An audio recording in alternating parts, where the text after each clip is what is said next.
Salut tout le monde, j'espère que vous allez bien les amis, on se retrouve aujourd'hui pour une nouvelle vidéo. On va démarrer comme d'hab avec les unes des quotidiens catalans. Mundo Deportivo, on a deux informations sur cette une de Mundo Deportivo. Déjà premièrement, vous le retrouvez ici, Goal Team, l'équipe de Lewandowski. Oui, certes, Lewandowski est un grand artisan des nombreux buts marqués par le Barça cette saison, mais il n'y a pas que lui, hein. On sait que ça vient, le danger vient quasiment de partout. Alors on parle très régulièrement du trio d'attaquants, mais je crois qu'on avait vu passer la stat il y a une quinzaine de jours. Il me semble que presque tout l'effectif a marqué, sauf deux joueurs. Je crois qu'il y a Marc Casado dedans, et un autre dont j'ai oublié le nom. Évidemment, le Barça est la meilleure attaque d'Europe, 132 réalisations, invaincu en 2025, 15 victoires, 3 matchs nuls. Le Barça, comme on l'a dit aussi hier, hein, les amis, qui a marqué 4 buts au moins ou plus sur 44% de ses matchs cette saison, et ça c'est la stat la plus hallucinante. Autre info que vous retrouvez ici, Marc Casado estará 2 meses de baja. Une grosse blessure pour Marc Casado qui a quand même terminé, enfin c'est sur un duel avec Antoine Griezmann, il a joué quand même près de 40 minutes en étant touché, en étant blessé, et malheureusement c'est une absence de 2 mois qui est déjà prévue pour Marc Casado, donc c'est quand même là le gros point noir pour le Barça sur cette fin de saison, c'est que cette alternative au milieu de terrain que représente Marc Casado, eh ben, c'est compliqué parce qu'il va revenir, s'il revient, ça sera en toute fin de saison. La une de sport, les amis, qui titre justement sur cette blessure et cette absence de Marc Casado. Casado roto, Casado touché, blessé. Le Barça a communiqué hier un communiqué médical. Lui qui devait normalement rejoindre la sélection espagnole, évidemment, ne participera pas au rassemblement. Les examens réalisés hier ont montré que Casado souffre d'une blessure ligamentaire au niveau du genou droit. Donc il y a une déchirure. Alors la déchirure n'est pas complète, c'est le seul point positif, c'est que la déchirure ne soit pas complète, mais il y a quand même une déchirure ligamentaire, et c'est en gros 2 mois d'absence pour Casado, donc un retour potentiellement mi-avril, mi-mai, pardon, les amis, et on sera sur la fin de saison. Alors est-ce qu'il reviendra à temps? On le verra. Si tout se passe bien, normalement, il reviendra à temps pour la toute fin de saison, et peut-être pour les derniers matchs de Liga, peut-être si le Barça est qualifié encore en Ligue des Champions, peut-être potentiellement pour une finale de LDC, mais bon, ça sera dans 2 mois les amis, donc 2 mois d'absence pour Marc Casado, ça c'est quand même le gros point noir de ce début de trêve internationale. On en avait parlé aussi un petit peu hier, Inigo Martinez était touché lui aussi, il a de nouveau, comme Casado, effectué des examens aussi, et lui aussi, qui devait rejoindre la sélection espagnole, ne va pas prendre part à ce rassemblement, puisque lui aussi est touché au niveau du genou droit. Alors c'est moins grave que Casado pour Inigo Martinez, mais voilà, il y a visiblement un problème au niveau du genou droit. On parle d'une absence de 15 jours, 3 semaines, donc potentiellement un retour fin mars, début avril pour Inigo Martinez. Donc il ne devrait pas rater beaucoup de matchs étant donné qu'il y a cette trêve internationale. Et voilà, c'est quand même 2 blessures importantes pour le Barça, dont une évidemment qui est quand même assez handicapante puisqu'elle va courir presque jusqu'en fin de saison. Petite stat les amis sur Ferran Torres, dont on a parlé un petit peu hier, hein. C'est quand même un joueur qui a faim. Ferran, lorsqu'il rentre sur le terrain, il a faim de prouver, de montrer qu'on peut lui faire confiance, qu'on peut lui donner du temps de jeu, et cette saison il a marqué 13 buts pour 1127 minutes jouées, donc c'est assez énorme puisque c'est un but marqué toutes les 86 minutes, qui est quand même plutôt exceptionnel, hein, les amis. C'est un but par match, tout simplement pour le requin Ferran Torres sur ses 13 buts. D'ailleurs, ça aussi c'est la stat quand même, 8 ont été marqués en tant que remplaçant. Ça aussi c'est parlant quand même sur, encore une fois on le répète souvent les amis, mais la façon de manager d'Hansi Flick qui réussit à concerner tout le monde. Parfois les remplaçants ils se sentent pas concernés par l'équipe, par le 11, et là c'est pas le cas. Flick réussit à concerner tout le monde, même ceux qui ont moins de temps de jeu, pour qu'ils puissent apporter leur pierre à l'édifice, et c'est ce que fait Ferran Torres cette saison. Ferran d'ailleurs les amis, dans l'histoire du club, du Barça, donc il est déjà le 3e meilleur buteur En sortie de banc de touche, donc en super sub, c'est le troisième meilleur buteur de l'histoire du Barça avec déjà 15 réalisations. Ça aussi c'est quand même assez parlant pour quelqu'un qui a quand même été vivement critiqué lors de son arrivée du côté de Barcelone. C'est une saison assez exceptionnelle pour lui parce que en termes statistiques c'est la meilleure de sa carrière, on en a parlé un petit peu hier. Autre info les amis, en ce qui concerne Jules Koundé, le Barça a trouvé un accord avec le latéral français pour renouveler son contrat de 3 saisons supplémentaires jusqu'en 2030. Jusqu'à l'heure actuelle, Jules Koundé était lié avec les Blaugrana jusqu'en 2027, il devrait donc pousser jusqu'en 2030.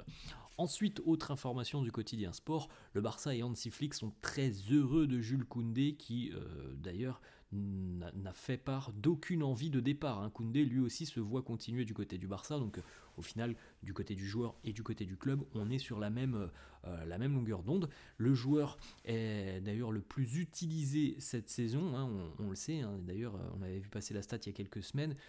Koundé vient d'enchaîner presque, je crois que c'est plus d'un an maintenant, un peu plus d'un an, à jouer tous les matchs, voilà, sauf lorsque évidemment il est en retard, c'est lui arrivé 2-3 fois cette saison et que Flick le sanctionne en le mettant sur le banc. Sinon il joue tous les matchs et c'est un joueur qui en plus des qualités physiques exceptionnelles puisqu'il n'est jamais blessé, Jules Koundé, et sur cette période, cette saison, c'est quand même 3 buts et 8 passes décisives, donc encore une fois, comme on l'a dit tout à l'heure sur la une de Mundo Deportivo, une implication offensive, une de plus d'un joueur du secteur défensif.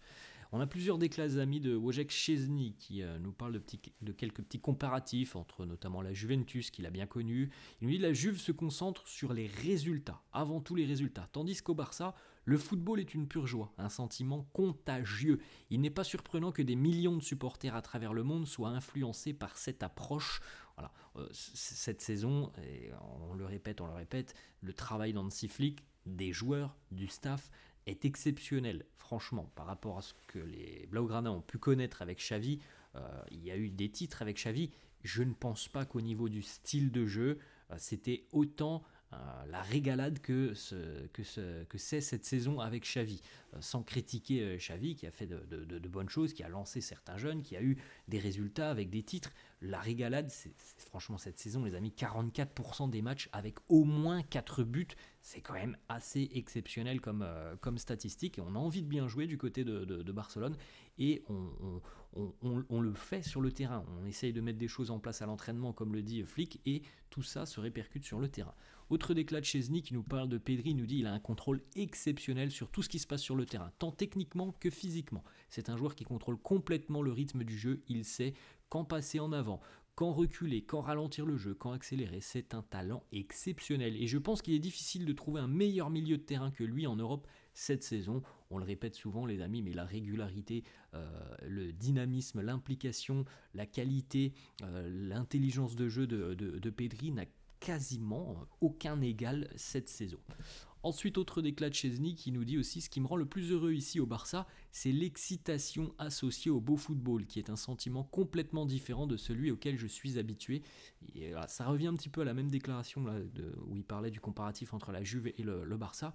On essaye de mettre en place quelque chose qui soit attrayant pour les supporters du côté de Barcelone.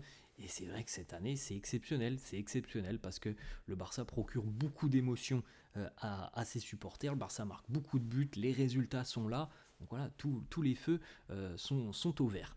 Ensuite, une autre déclat de Szczesny, c'est une annonce importante. Il nous dit aussi: je vais bientôt décider de quoi sera fait mon futur. On rappelle qu'il n'était engagé avec le Barça que pour un an. Mais au vu des prestations, tout le monde du côté du Barça semble assez satisfait de son apport et tout le monde imagine peut-être qu'on pourrait lui prolonger d'une saison son contrat. Alors après, quand Ter Stegen reviendra, peut-être que la donne changera, il ne sera plus titulaire, mais en tout cas tout le monde est très satisfait de son apport et peut-être qu'il pourrait devenir numéro 2, enfin on verra, peut-être qu'il y aura il y aura un changement radical. On sait qu'il n'y a pas une différence d'âge qui est quand même énorme hein, entre Ter Stegen et Szczęsny. D'ailleurs, petite information sur Marc-André Ter Stegen qui aimerait faire un retour un petit peu comme Thibaut Courtois la saison dernière. Alors Courtois l'année dernière, il avait été blessé quasiment toute la saison pour une rupture des ligaments croisés et il avait pu jouer la finale de la Ligue des Champions en n'ayant quasiment participé à aucun match en LDC de la saison. Il avait joué la finale et c'est l'objectif que se serait fixé aussi Marc-André Ter Stegen, être en mesure de jouer la finale de la Ligue des Champions si évidemment le Barça est en finale dans quelques semaines maintenant. Ça serait son objectif de jouer cette finale de LDC. Ensuite les amis, le trio d'Europe, le meilleur trio d'Europe, vous avez les stats hein, de Rafinha, Lamine et Lewandowski, but plus passe décisive, hein, c'est assez exceptionnel. Hein. C'est évidemment plus de 100 implications, largement plus de 100 implications sur des buts. Petite déclat de Lewandowski qui est arrivé du côté de la sélection polonaise en étant très fatigué, il nous dit « J'ai à peine dormi dimanche, je suis rentré à 3h à la maison, j'avais un avion assez tôt le matin, je dois maintenant récupérer. » Bon, il y a quelques jours de repos avant les premiers matchs internationaux. Petite photo de Dani Olmo avec la sélection espagnole. On a 2 infos pour terminer les amis. Le match face à Osasuna a été reprogrammé. Alors, il était évoqué le mois de mai, il y avait aussi cette date qui ne plaisait pas. La date a été officialisée hier. Le match aura lieu dans à peine une semaine, hein, les amis, dans 10 jours à peine, le 27 mars. Le match a été reprogrammé face à Osasuna le 27 mars. À noter déjà hein, que du côté du Barça et d'Osasuna, on a déposé une requête, un recours, parce qu'on ne veut pas de cette date, puisque regardez les amis, le 25, il y a encore des matchs internationaux en Amérique du Sud, le 26 aussi, donc potentiellement Araújo, Rafinha ne serait pas disponible, le 23, ce sont les derniers matchs européens, Osasuna avait dans son calendrier un match qui était programmé le 28, alors évidemment il sera déplacé hein, si le match face au Barça est maintenu, mais pour le Barça aussi c'est assez compliqué parce qu'il y avait un match le 30 face à Gérone, il y avait le match aussi face à l'Atlético, Coupe du Roi 3 jours plus tard, donc le Barça évidemment n'est pas du tout satisfait de la date du 27 mars. Hansi Flick était furieux d'ailleurs hein, d'apprendre que la date de ce report, il ne comprend pas comment la fédération peut programmer ce match en sachant que le Barça ne comptera pas sur plusieurs internationaux, donc il y a eu une requête, un recours des Catalans, on verra si ça aboutit. Voilà les amis, la fin de cette vidéo, j'espère que ça vous a plu, n'hésitez pas comme d'hab à lâcher un petit pouce bleu, merci à tous ceux qui le feront, n'hésitez pas à vous abonner à la chaîne, je vous souhaite une très bonne journée et je vous dis à la prochaine, ciao.